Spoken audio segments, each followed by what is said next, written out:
phenomenon. It's an endocrine effect, and it's called paracrine communication.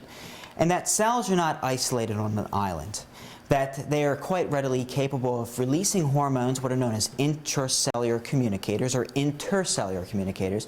And essentially, when one is undergoing a unique function, it will send out signals to an adjacent cell, and it will undergo the same function. One great example of this, and we've probably all had some experience with this, is when we introduce an allergen to our body. We see a reaction begin in one isolated area, but then slowly the reaction or rash spreads to our arms, to our legs.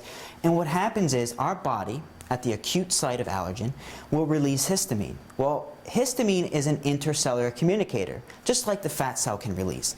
And what happens is it enters our blood system and it becomes widespread, and so other areas in our body begin to react, begin to release histamine as well. And what transpires ultimately is the rash and the itchiness. And so that's a prime example of intercellular communication. So what we see in the fat cell is when we're stimulating one anatomical area, what we find after 2 or 3 weeks of a treatment session is that other fat cells not directly treated by the Zerona are demonstrating circumferential reductions as well. And the theory behind that is, and it needs to be elucidated through more clinical investigation, but the theory behind it is that the fat cells being directly treated are releasing hormones and peptides and proteins that are communicating to other cells, causing them to lose the fat as well. So it's a whole body stimulation.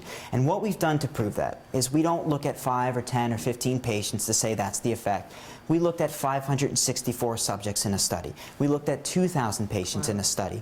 And we were able to confirm that, yes, we have the effect at the local direct site of treatment, but then systemic reduction as well.